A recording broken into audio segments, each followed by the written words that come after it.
Joined now by the co-host of Pod Save America, Tommy Vitor. Hey, Tommy, buddy. Thanks for joining me. Thanks for having me. All right, so let's get into this because Mike Johnson's having a rough go in the House right now. It looks like there's something of a mutiny happening at the hands of not just Marjorie Taylor Greene, who decided to resign instead of wait for her retirement, but also now Nancy Mace. There's talk of her potentially following Marjorie Taylor Greene's footsteps, according to the New York Times. There's talk of Elise Stefanik calling Mike Johnson a habitual liar. Anna Paulina Luna is mad that Mike Johnson is declining to schedule a bill banning members of Congress from trading stocks. Kevin Kiley has been speaking out against Mike Johnson. So how much danger do you think Mike Johnson is in right now in terms of retaining his speakership, which has been a recurring theme for the modern GOP? Yeah, that is one sad little Johnson, huh? One shriveled, flaccid Johnson.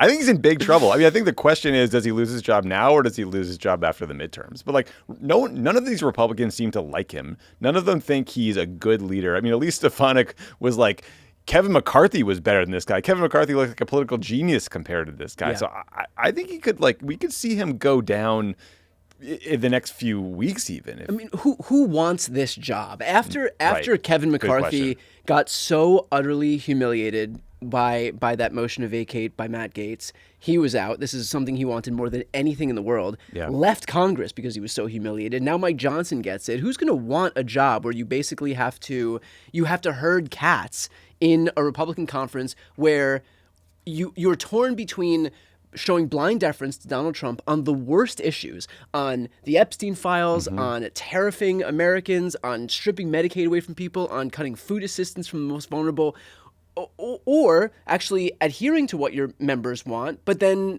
being at the wrath of Donald Trump and his mean tweets. Yeah, I mean, you're like sort of strapped to the deck of this political Titanic that is the Trump administration. And you're right. Like, Trump doesn't think there are three branches of government. He thinks it's like he's in charge of everything. And by the way, like, of course he thinks that way because that's what Mike Johnson has shown him. He's shown nothing but slavish devotion, like blind loyalty to Trump all this time. And what's it gotten him? I mean, again, to listen to that list of things, it's like you've gotten a really pissed off electorate because now you are just completely complicit in an effort to cover up the Epstein files, an effort to rip food assistance away from people, cut healthcare away from people, tariff the absolute hell out of people, and raise their costs, all of that heading into an election year.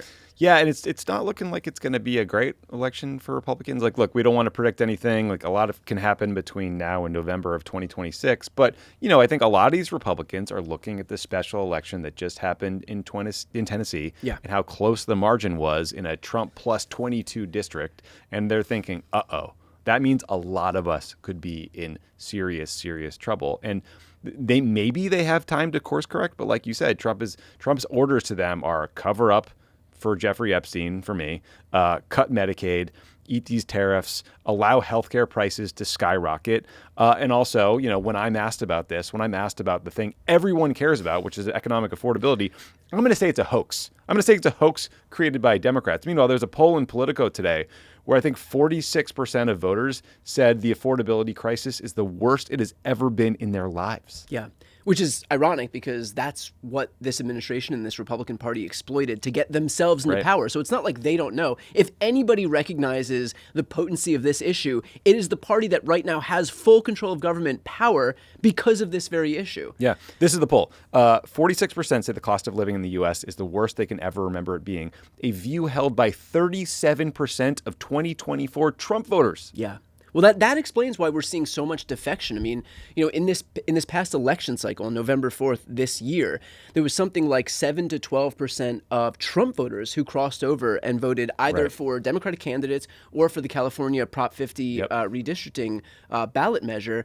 And that's the result of the fact that, again, this guy ran on something very specific. He was attacking Biden and Kamala Harris for the cost of living, for affordability over and over and over. So he had a very clear idea of what he wanted to accomplish while he was in office. And not only did he not accomplish that, not only did he not fix that, but he exacerbated those problems. And so he's creating this new class of people, this new class of swing voters that didn't even exist before because the electorate had been so calcified in their polarization that we were going after like just a few tens of thousands of people in like 5 states. And now there's so many more voters up for grabs because they're so disillusioned by the con that they've been sold by this Republican Party. Yeah, it's also speaks to the double-edged sword of redistricting, right? So Trump demanded that Texas do this mid-century or mid-decade redistricting, so California followed suit, and now it's like set off this domino effect. And ultimately what that means for Republicans in states where they're trying to create more Republican districts is you're taking they hope like the same amount of voters and spreading them out a little more thin. Yeah. And in a wave election, that means Democrats will have an easier time winning back seats that otherwise would have been challenging for us. So a lot of these Republicans quoted in some of these stories are people that Trump has personally screwed by demanding that the maps be redrawn. And I think that's called a dummy mander. And so it's when they're drawing these maps so thin and moving over enough voters that they can try to squeeze out more districts, and they end up losing a whole swath of districts because there aren't enough. And if we're seeing swings that are commensurate to what we saw in Tennessee 7th, that are commensurate to what we saw in New Jersey and Virginia, then we're looking at like a 15-point swing to the left, and a lot of seats can be on the table. I mean, we're looking not at 10 seats that could be swinging. We could be looking at 20, 30, 40 that could be swinging if that swing holds true for the rest of the country. But especially potent in Texas, because a lot of those districts were redrawn thinking that the Latino voters who had voted for Republicans in 2024 were a permanent part of their coalition now. But we're seeing massive swings from Latino voters across the country. We're not seeing 6 or 7 points to the left. We're seeing certainly double-digit swings to the left. In some places, some counties in New Jersey that exit polling was showing was like 40, 50 points to the left for these Latino voters. And if you have new districts that you've drawn in Texas, wholly predicated on this idea that Latino voters are a permanent part of your coalition, only to see swings like that, then you're in for a world of hurt when midterm elections roll around. Your lips to God's ears, my friend. Let's hope it happens. All right, well, that isn't the only, sense of disarray that we're seeing in the Republican Party right now. There's also a lot of issues right now with Pete Hegseth, so two in particular. So can you walk us through both what we're seeing in terms of the ongoing scandal with this extrajudicial killing, this war crime, this murder, whatever you want to call it, depending on the rules, that happened in, just off the coast of Trinidad, but also the new news as it relates to the Signalgate scandal that was just exposed in the IG report. Yeah, so the first piece of this are these strikes in the Caribbean and Pacific against alleged quote-unquote narco-terrorists. There have been 21 of them so far. They've killed 83 people. At issue is the first one of these strikes, which we've recently learned involved 2 missiles. The first strike killed all but 2 people, and then the second strike, an hour later, killed 2 survivors who were apparently clinging to the wreckage. And there was reporting in the Washington Post that Pete Hegseth had personally ordered basically kind of a kill 'em all. It made basically like a kill 'em all order to take out everyone on this craft. So there was a briefing today on Capitol Hill. This guy, Admiral Bradley, who was in charge of these operations in the Pacific, briefed members of Congress. Jim Himes, who is the ranking member on the House Intelligence Committee, came out afterwards and said, "What I saw in that room was one of the most troubling things I've seen in my time in public service." So it sounds like it was pretty frightening. In terms of the Mitch Bradley of it all, that's the part I'm especially interested in, because we've seen a pretty damn transparent effort by Pete Hegseth to diffuse responsibility onto him. To what extent do you think is that going to stick? I've seen the tweets by Hegseth. I've seen the appeal during the cabinet meeting, both of which he said basically the same thing, which is I 100% stand by Admiral Mitch Bradley and his effort to effectuate, carry out this plan. So he knows, and he'll try to wrap it in a compliment. He's like, I 100% stand by him. I think it was a great idea. He's a patriot to this country, blah, blah, blah. What he's doing is basically throwing him under the bus, basically putting full responsibility for the effort onto him because it was a war crime.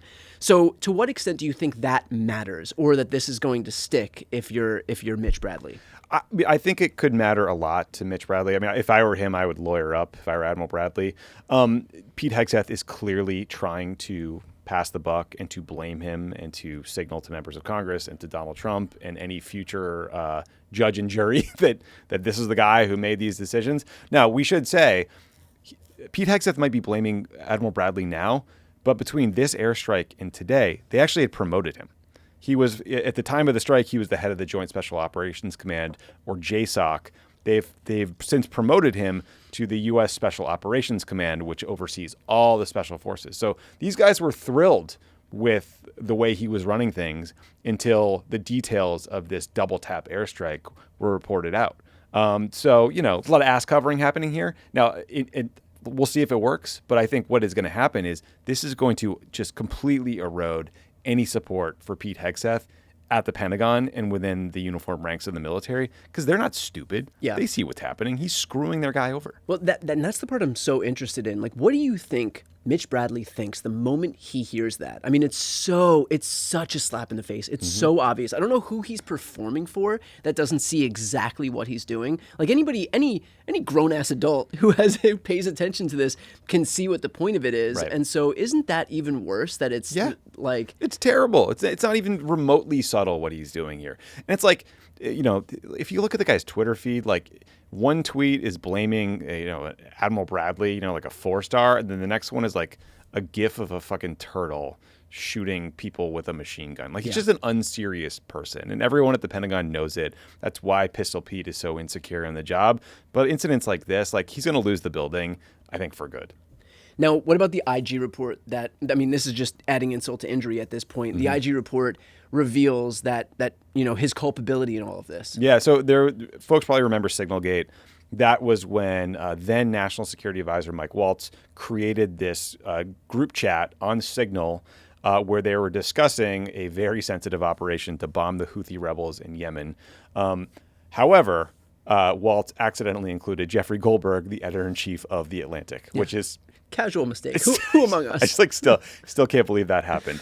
But the Department of Defense's Inspector General was doing a review of what happened because clearly Pete Hegseth took information from the classified servers over the Pentagon and was copy and pasting it into this group chat on an unclassified app on his personal cell phone, which is absolutely not allowed. It is illegal. It's against rules.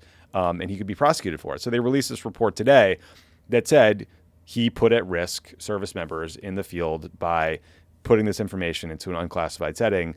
But basically, Hegseth is trying to create a get-out-of-jail-free card for himself by saying, look, I have declassification authority, so I get to decide if it's classified anymore, and I decided it wasn't. You know what the most egregious part of this is? The Inspector General report says that Hegseth, quote, created risks to operational security, and his actions, quote, could have resulted in failed U.S. mission objectives and potential harm to U.S. pilots. That came out today. Yesterday, Pete Hegseth had taken to Twitter writing, no classified information, total exoneration, case closed, Houthis bombed into submission, thank you for your attention to this IG report. So a complete bait and switch. Like, it is just straight gaslighting, straight lie. And, you know, it reeks not just of the gaslighting that we see so often, but I mean, it feels like it was written exactly by Donald Trump. These guys just morph into him. They do the exact same thing as him. Bill Barr had done the same thing in the lead up to the Mueller report being released, came out a day in advance to try and front run this thing and own that news cycle by saying that the Mueller report, totally exonerated Donald Trump when it showed the exact opposite. And so, you know, this is what these guys do. It's just... Do you think, does Trump like this? Does he want everyone around him imitating him? Like imitating his Twitter style? I mean, I guess yes. Yeah, of course. Clowns. You remember when he was outside of some courtroom? There's like this picture that's just like so indelible. He was outside of a courtroom during one of his summer prosecutions, and there was like Vivek Ramaswamy, Doug Burgum. All these guys were dressed identical to him. I remember that too. Yeah. And it was just like this picture of these pathetic, fucking obsequious hangers-on that all dress like him, and they talk like him, and they tweet like him, and they just are so desperate to be him, and he's just parading around this band of fucking loser imitators. So yeah, of course they do. Of course they do. I think like maybe the stuff works with Trump, maybe it works like within MAGA, but the military is a place where accountability really matters, and people expect their leaders to like take responsibility for things. And Pete Hegseth refused to even talk with the Inspector General for this report. And so again, that's another thing that's just not going to go over well in the building, because every other single person who works at the Pentagon or down the ranks knows that if they had taken classified information about airstrikes that had not happened yet and they put them on their personal phone and sent them to a group chat that included their wife and some reporter, they would be court-martialed. Yeah, rules for thee, not for me. Exactly. All right, with that said, for everybody who's watching right now, if you're not yet subscribed to Pod Save America's YouTube channel, I'm going to put that link right here on the screen and also in the post description of this video. If you listen on the podcast, go to the show notes. Subs for we. Subs for we. The fuck does that mean? The fuck does that mean? Rules for thee, not for me. Oh my God.